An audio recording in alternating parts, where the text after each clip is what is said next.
Please join me in welcoming Scott Rasmussen to the Sunflower State.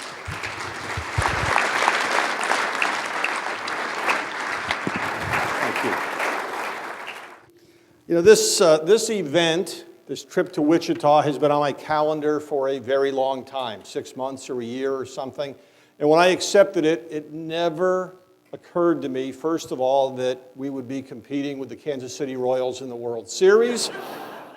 And secondly, that I would be speaking in the state of the most endangered Republican U.S. Senator. That was just not even on anybody's radar back earlier this year. And I'll tell you, we're 1 week out. A new poll just came out from Survey USA showing that Senator Roberts is down by 2 points and Governor Brownback down by 3 points. Both very competitive races going into the final week. I do not know who's going to win those races. Nobody does at this point. If you forced me, absolutely forced me to make a pick, I would say that Senator Roberts will keep his seat. But the reason has nothing to do with him. The model that I would draw upon is Tom Coburn, 10 years ago when he first was elected to the Senate. Details were different, but there was a party split. On Labor Day, he was getting only 62% of the vote from George W. Bush supporters, and yet he won over 90% of those votes by Election Day.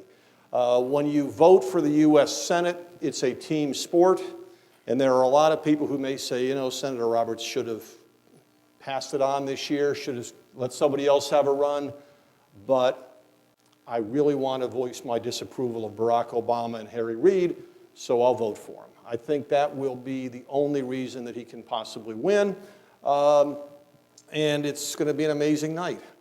Now, I'm going to come back to the midterms and talk about that, but years ago when I started speaking, I was told that if you have one person remember one thing you said 1 week later, you've done a good job.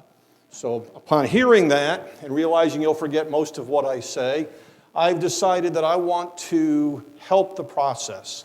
And the single most important thing that you should take from the talk tonight is what was mentioned in the introduction, the new venture STYRK, S-T-Y-R-K.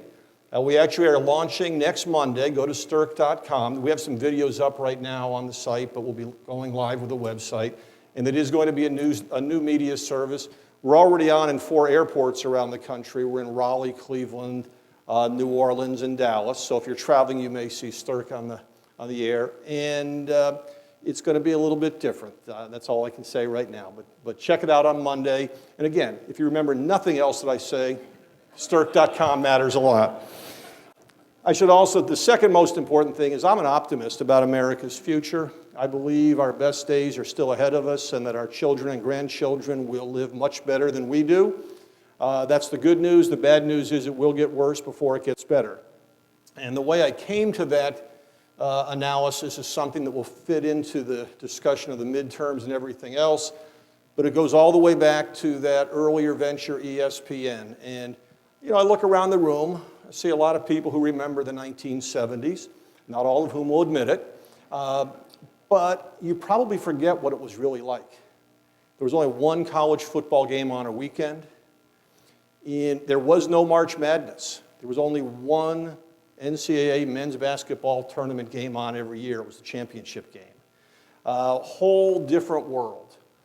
And my father and I learned about this new technology, the satellites, and we learned that we could send a signal around America with that new technology for less than it previously cost to send the same signal around the state of Connecticut. We thought that was a pretty cool thing. Spent a few months arguing about what to do with it. One day I yelled at my father, I don't care what you do, show football all weekend, see if I care. He yelled back, said, how about not football, but sports all weekend long? About an hour later, we had this idea, all sports, all day, every day. And we were just too stupid to know that it couldn't be done. So we went out and we tried to raise some money, and 7 broadcast firms in a row told us how stupid the idea was. So we went to the Getty Oil Company, and the reason we went to Getty was because the investment banker we had done one deal with them before, and their vice president received an excess cash report every Friday. We thought we could help with that. And so we went to Getty, and we said, we've got this phenomenal idea. It's going to change the world and make you a lot of money, and we need $5 million to tide us over while you evaluate the opportunity. And their response was, we don't consider any proposals for less than $10 million. So we went back and said, we got this great idea. It's going to change the world, make you a lot of money. We need $10 million. And then they gave us 5. I don't really understand the logic, but that's the way it worked. And we actually closed that deal and signed the deal with the NCAA and some others in February of 1979. And by May of 1979, we had spent 4.9 of the $5 million, and Getty had to make a decision on a $100 million decision. And this was where I learned just an incredible life lesson. Getty brought us into, they had this conference room on the 18th floor of their corporate offices, and they put us on the inside of a boomerang-shaped table. And they had Getty officials all around the outside throwing questions at us from every direction, trying to intimidate us and doing a very good job. And as we were going through this at one point, and again, the absurdity of it when I look back, home box office was only on 8 hours a day in 400,000 households. There was no CNN. Madison Square Garden sports was on only when the Knicks or Rangers played. They just signed off for the entire rest of the broadcast day. And we were pitching this idea, and I did the projections on the budgets out on 13 column analysis pads. And somebody from Getty asked me about the projected revenue for 1988. 9 years into the future for an industry that didn't exist. A totally stupid question that you couldn't possibly answer, but I was 23 and I gave an answer that was precise and worthless. I said, there's 12 million cable households in the country. If you assume that cable grows at this rate and this percentage of those households pick up satellite coverage and this percentage of those households pick up ESPN, and we get this audience share and we get this CPM rate and this sellout rate and this day part and that day part, the answer was obvious.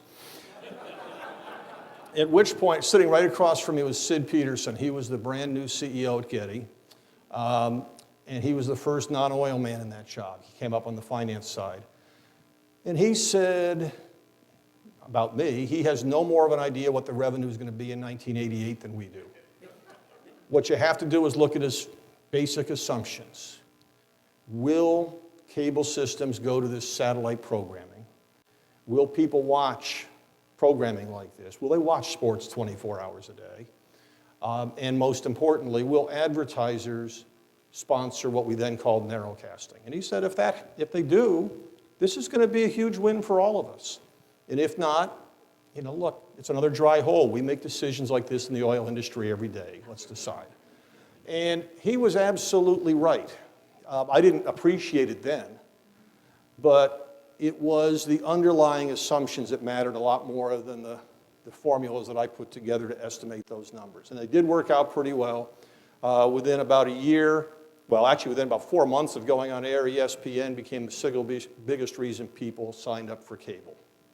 And Getty sold out to Texaco in 1984 and went on from there. And by the way, I'll just tell you one quick thing from opening night, just so you have something lighthearted from the evening. We were scrambling and way behind this entire time. We only had about 6 people on staff at the beginning of the year.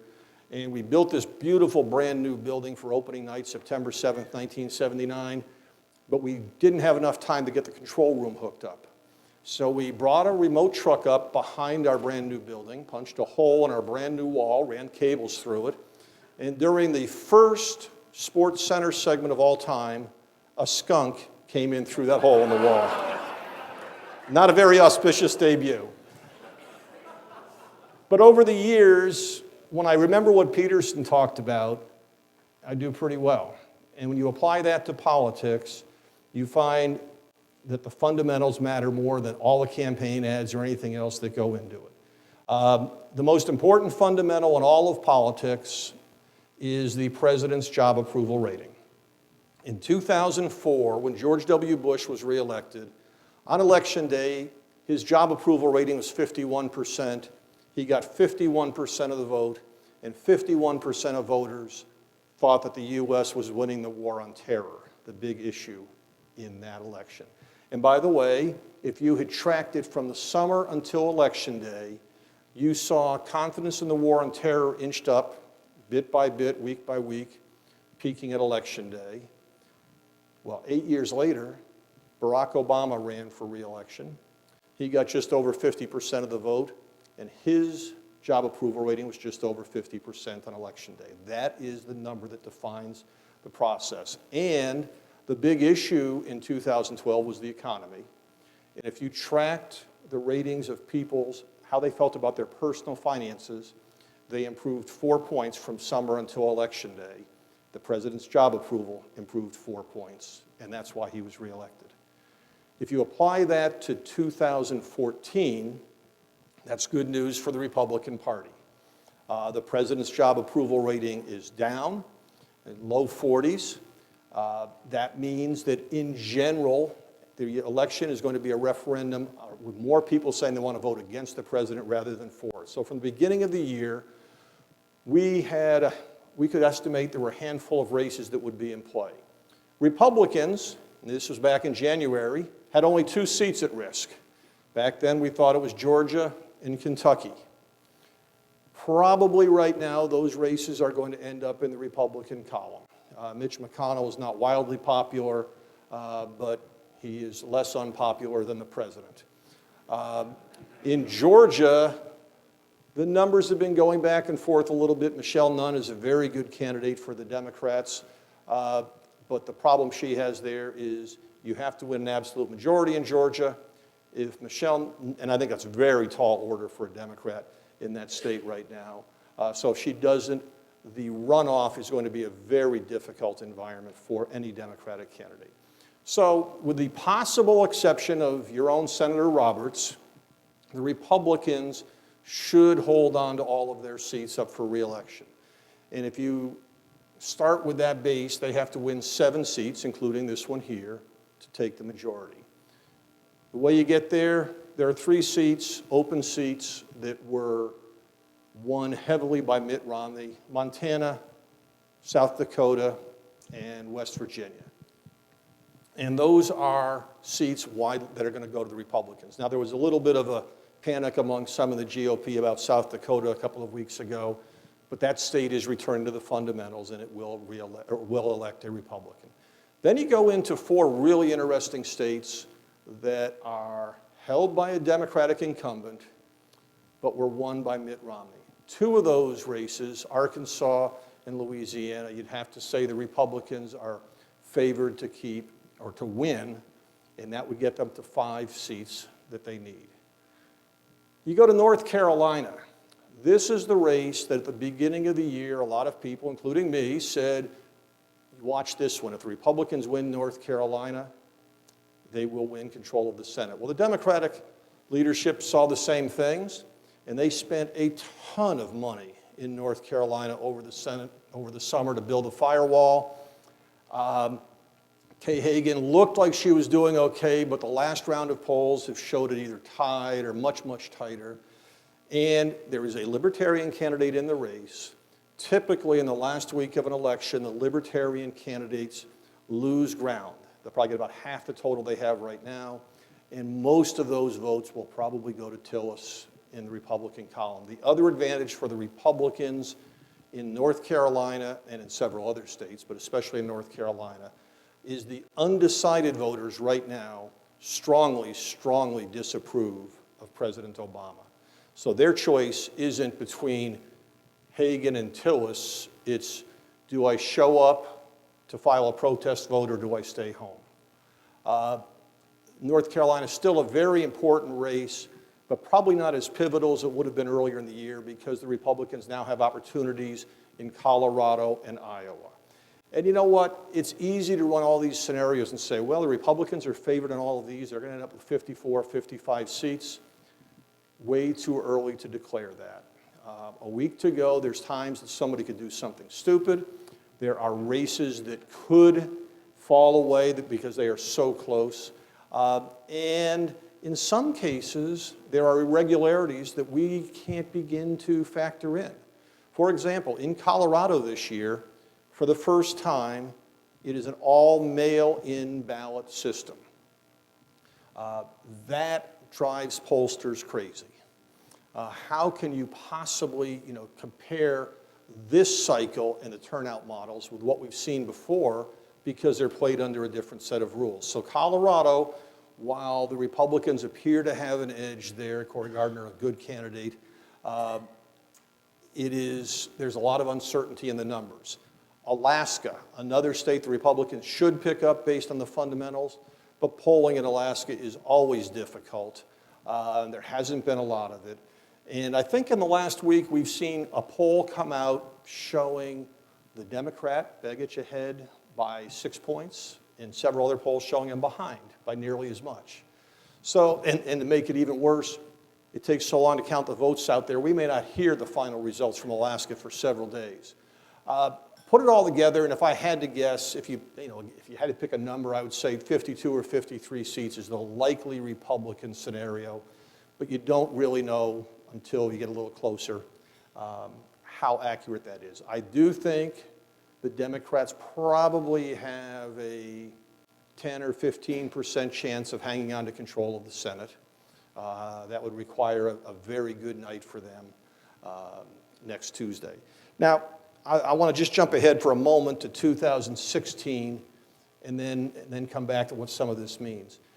First thing about 2016, and I recognize that I'm in a strong minority on this, but I do not believe that Hillary Clinton is going to run for president of the United States. I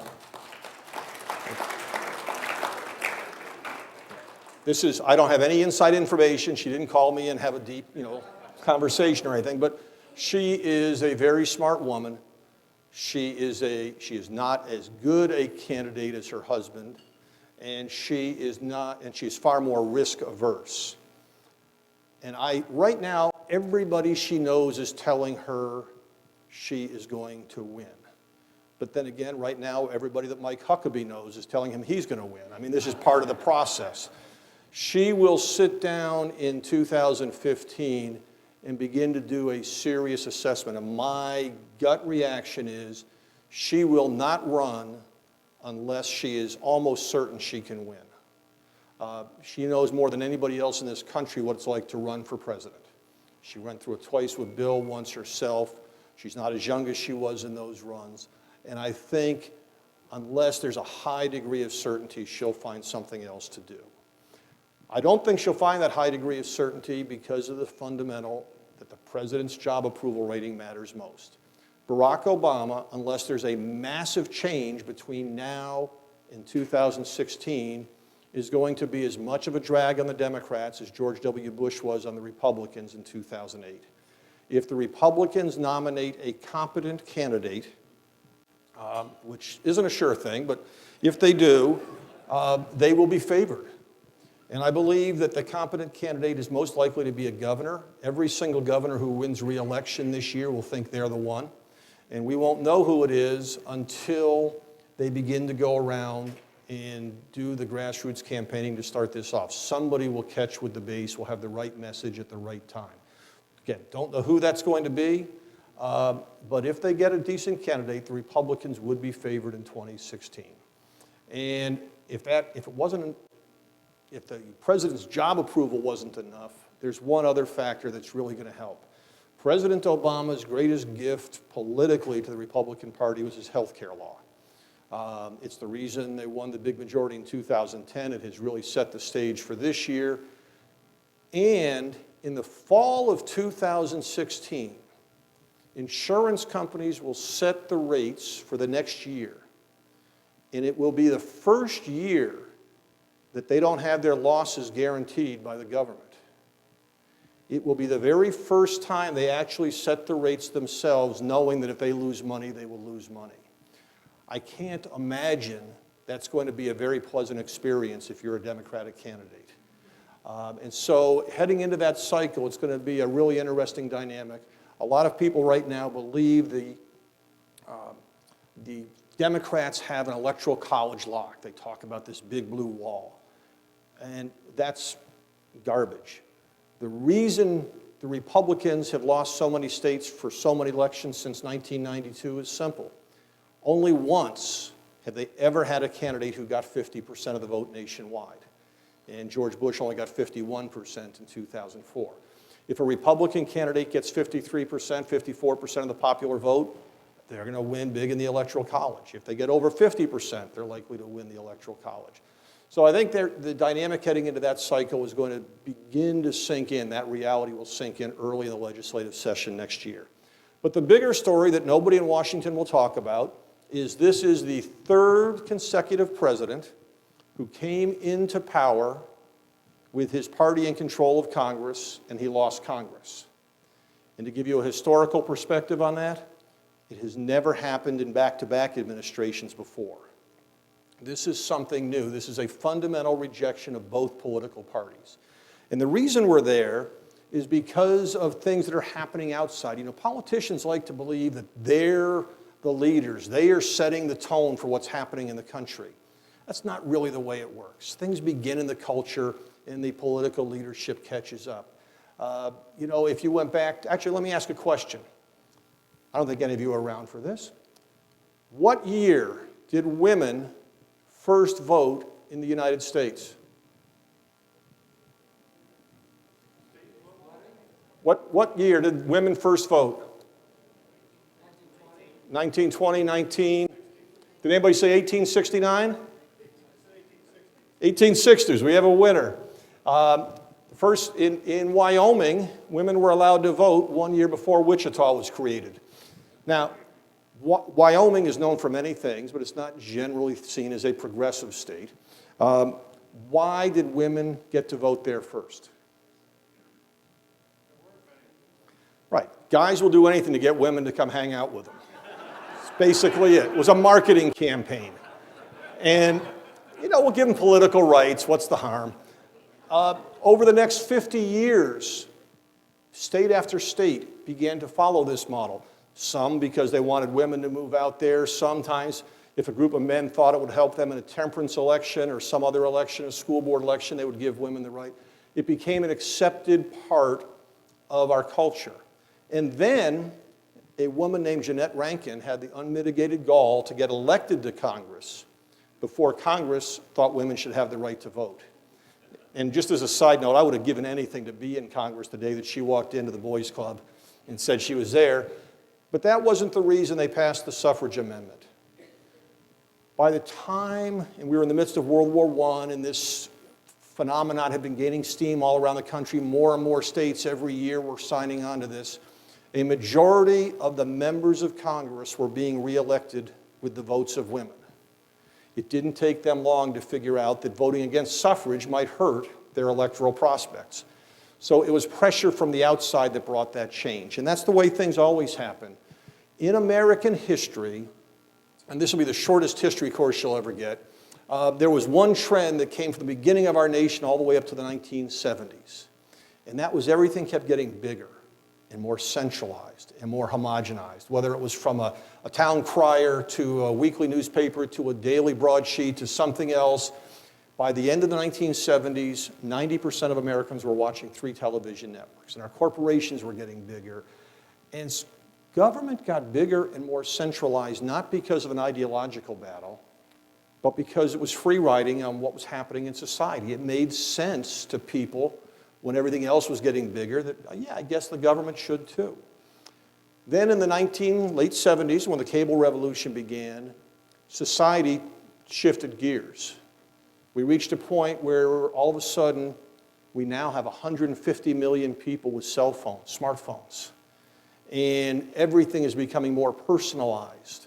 There's a great book by Nico Maley called The End of Big. If you have only one book to read this year, I would read that. He was Howard Dean's internet guru, and he sees what is happening. And he calls this transformation of power, a radical shift in that existing institutions don't know how to deal with it. But what's happening is millennials first, and then the rest of us catch up a little bit later, are beginning to expect much more decentralized and much more personalized service and information. And because of that, we're not happy with a government that keeps going in the opposite direction. Well, since the 1970s, government kept getting bigger and more centralized. Society went in the other direction. And that is creating the tension that is in our political system today. Political leaders, like everybody else, don't want to give away power and money, but that's what's being forced upon them. And that's why it's going to get worse before it gets better. And let me give you a practical example. When I was young, my Nana worked in a bank, and she knew everybody in town because everybody went to the bank, and and they had their Christmas club accounts to put money into, and if you wanted to go on a trip, you went there to get traveler's checks. Well, today, your smartphone can do everything that a bank can do except give you cash. And by the way, it's reducing the need for cash.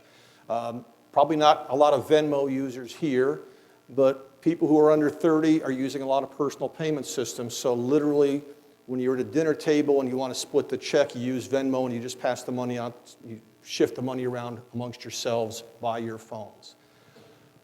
Well, what do you do if you're one of the 96,000 branch managers in America, or one of the couple 100,000 assistant branch managers, or the million-plus employees? What do you do if you're a large banking corporation and you own 96,000 pieces of real estate that have no value in this new society?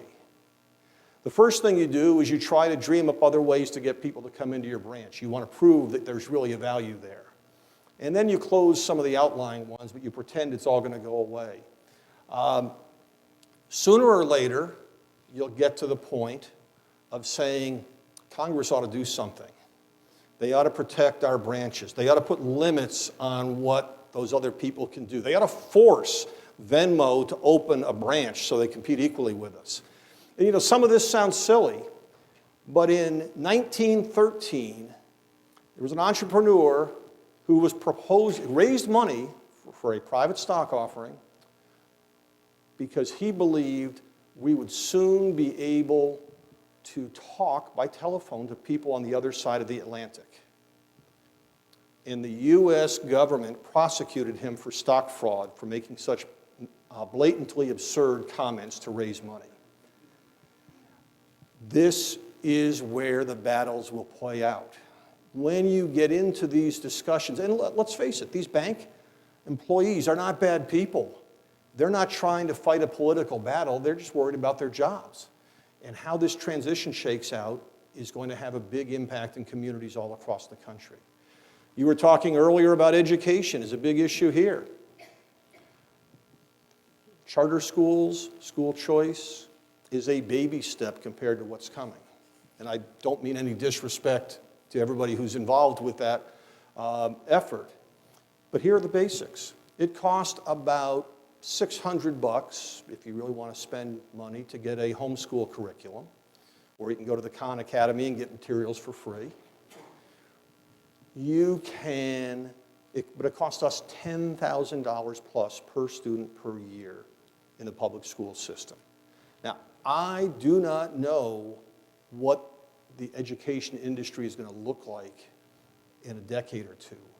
But that gap between $600,000 and $10,000 is screaming for an entrepreneur to figure something new out. And what they will do will be totally disruptive. It will not be a political battle. It will not be fought in the state legislature. What will happen is somebody will find a way to, maybe they'll play off the homeschool rules. So you know what?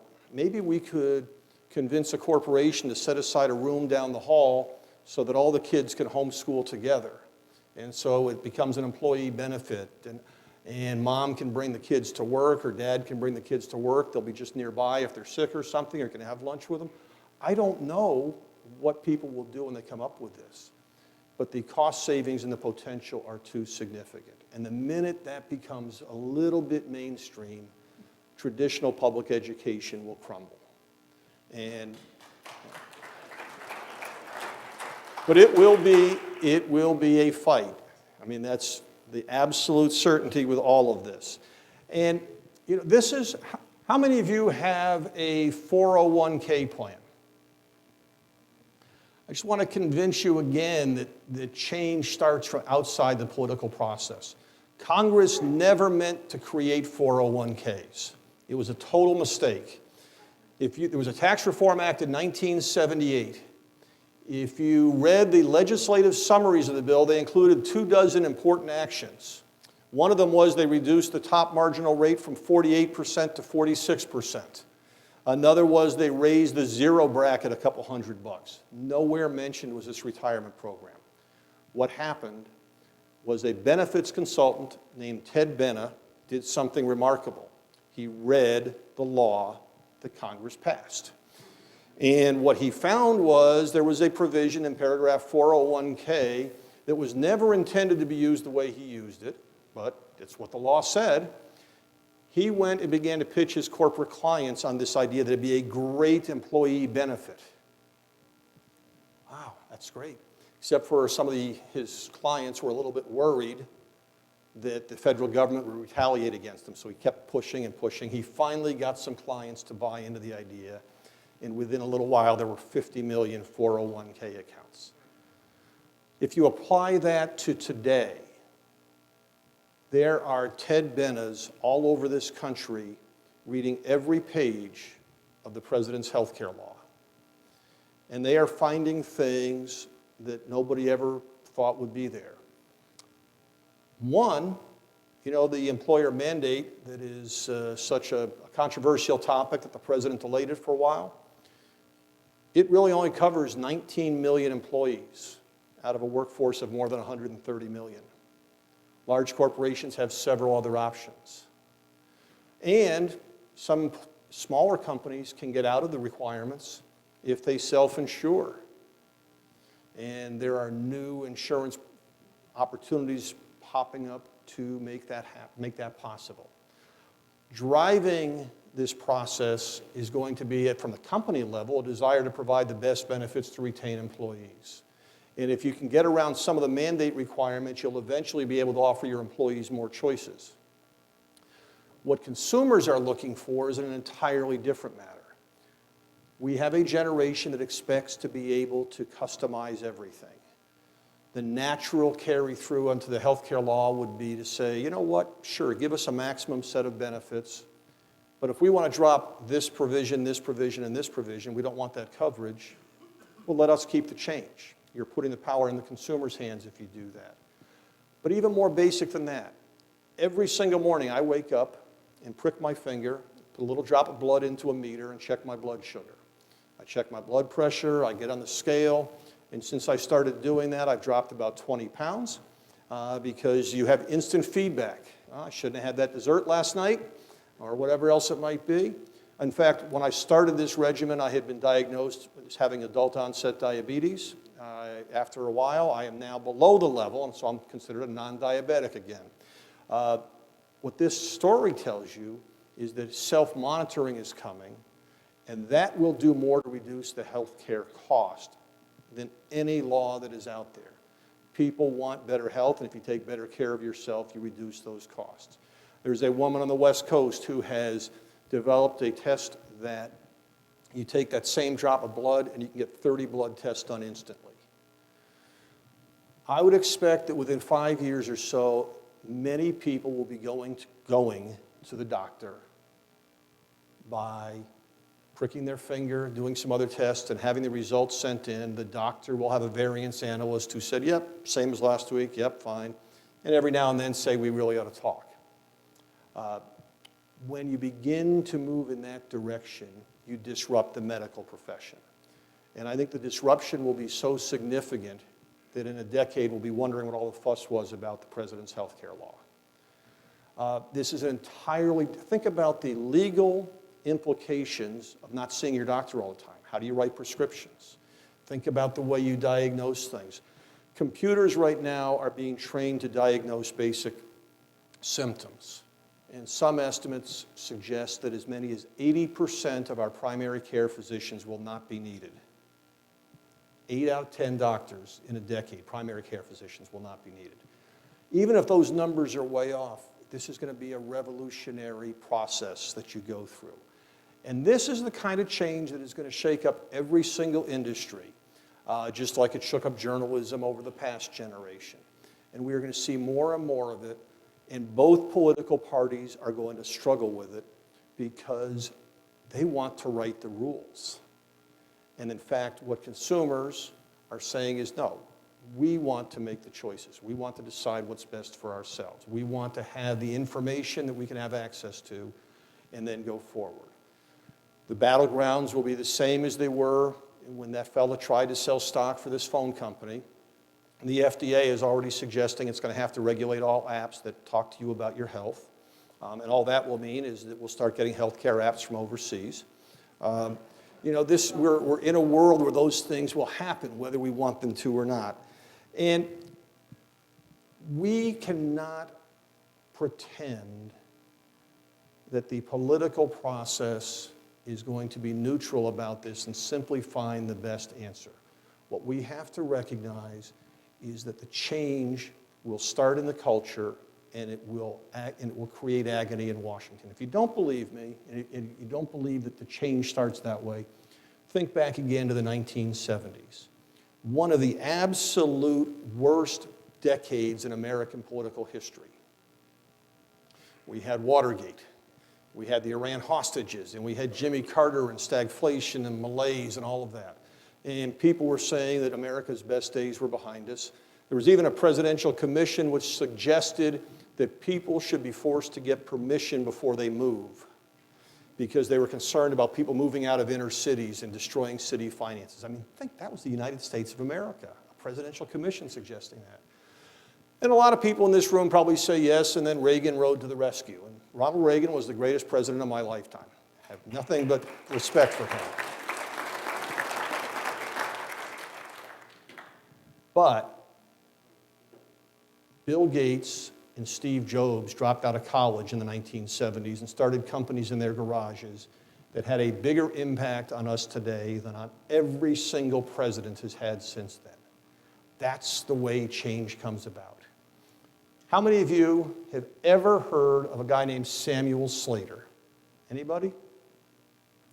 All right, he was a contemporary of somebody you've heard of, Thomas Jefferson, third president, author of the Declaration of Independence. And because our media and our history focuses on what politicians do, we know that Thomas Jefferson was a great and eloquent man.